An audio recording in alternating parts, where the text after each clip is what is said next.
Only restructuring will ensure the unity, peace, and development of Nigeria. The Southern Leaders Forum welcomes President Muhammadu Buhari back to the country after 105 days medical vacation in the United Kingdom. It is our fervent prayer that God Almighty will perfect his health so he can effectively discharge the functions of his office as the President of the Federal Republic of Nigeria. We have studied the national broadcast by the Mr. President on Monday, 21st August 2017, and after a careful and thorough analysis of the speech, we make the following observations. 1. The President expressed his disaffection about comments on Nigeria while he was away that, in quotes, question our collective existence as a nation, and which he said have crossed the red lines, in quotes. Against the background of the threat to treat hate speech as terrorism, in quotes, we see a veiled threat to bear fangs and commence the criminalization of dissenting opinions in our national discourse. Evidence worldwide, however, has shown that any attempt to deal with dissent by force usually drives it underground, which makes it much more dangerous and difficult to handle.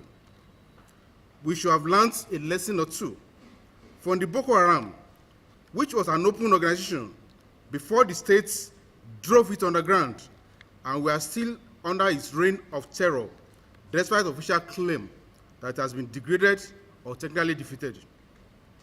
As elders who believe that it's better to see solutions to problems, we appeal that we must engage in social engineering, fully aware that globalization has made it very difficult to use repressive tactics to suppress opinions. 2. Mr. President deploys the imagery of the late Chief Emeka Ojukwu to play down the demand for the renegotiation of the structure of Nigeria by saying they both agreed in Daura in 2003 that we must remain, in quotes, one and united. While we agree with them, the meeting between the two of them could not have been a sovereign national conference whose decision cannot be reviewed. The fact that we agree on their conclusion that we should remain united does not foreclose discussions of the terms and conditions of the union. The claim that Nigeria's unity is settled and non-negotiable is therefore untenable. Every country is a daily dialogue, and there is nothing finally settled in its life. Stable nations are still fine-tuning details of the architecture of their existence now and then. How much more Nigeria that has yet to attain nationhood? If we are a settled polity, we will not be dealing with the many crises of nation building that are afflicting us today, which have made it extremely difficult to squarely and urgently face issues of growth and development. The British negotiated when they had to put the various ethnic groups together as a country.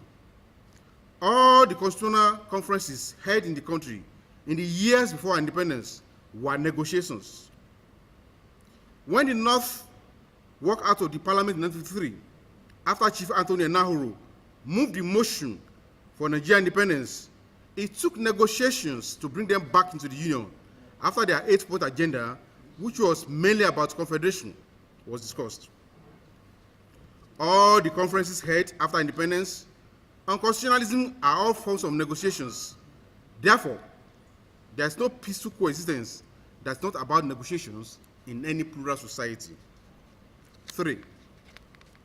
The one sentence by the President that every Nigerian can live anywhere without let or hindrance if meant to address the quick notice given by Arewa youth to Igbo in the north, is rather too short to address the clear and present danger that the unwarranted threat represents.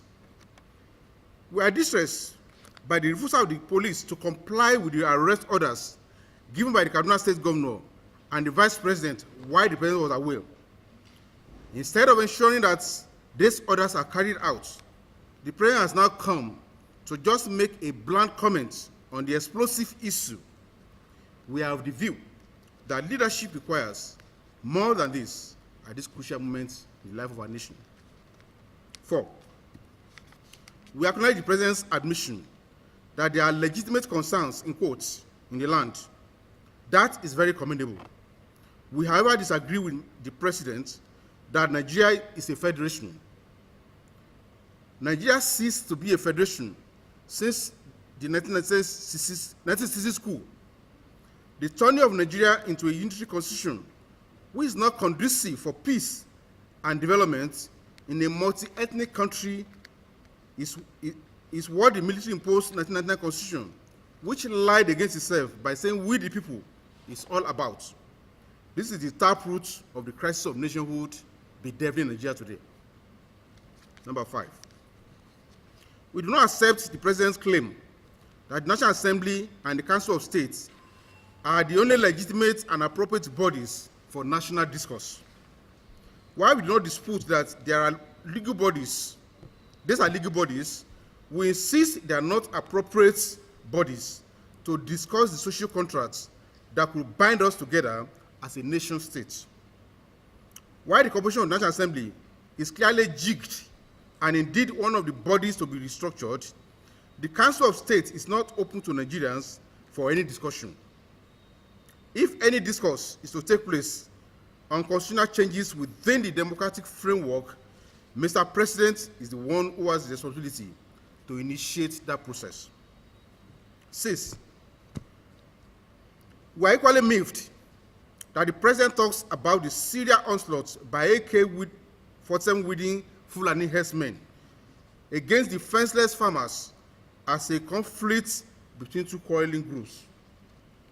In the last few years, the Fulani herdsmen have become much more ferocious in their attacks against farmers in the south and the middle belt areas of the country, with security forces shying away from enforcing law and order.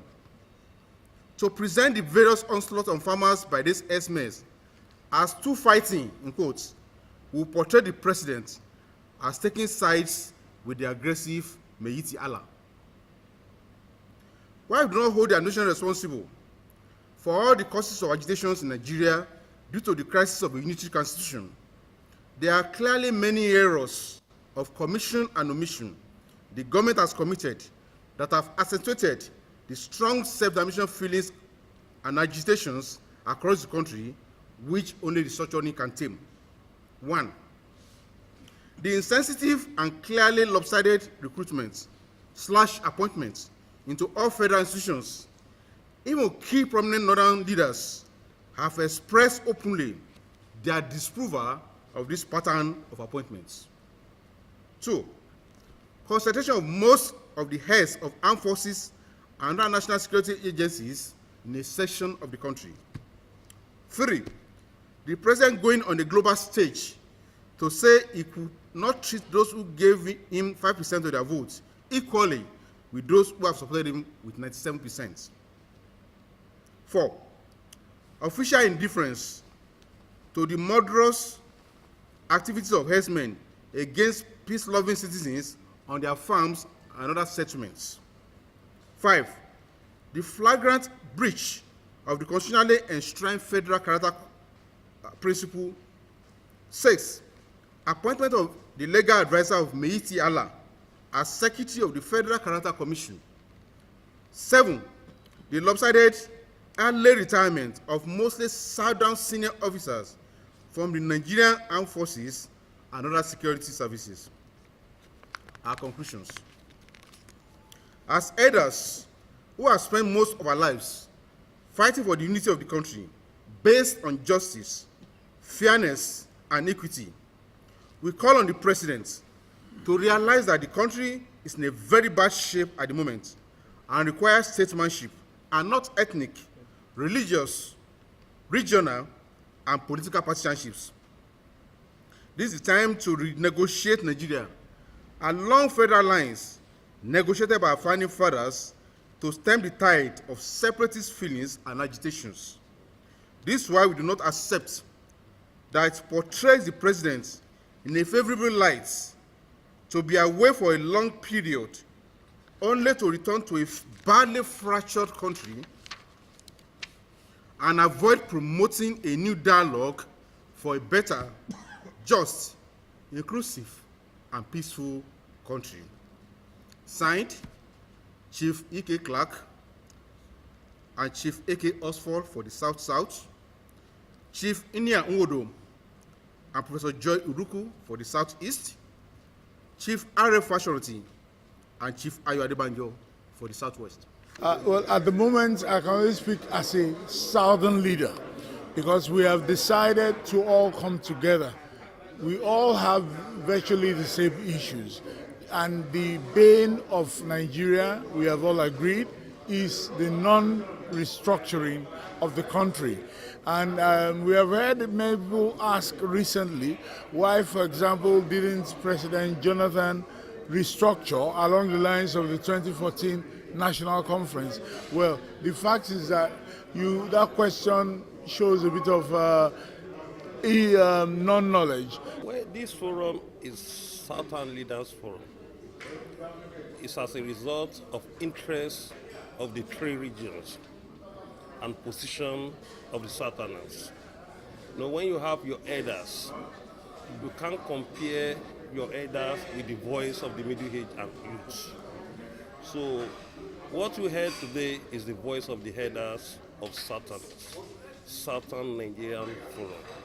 The position, the stand of the Southerners, what we want in the context of Nigeria, how we want to live together as in Nigeria, that without restructuring, there can never be amicable unity.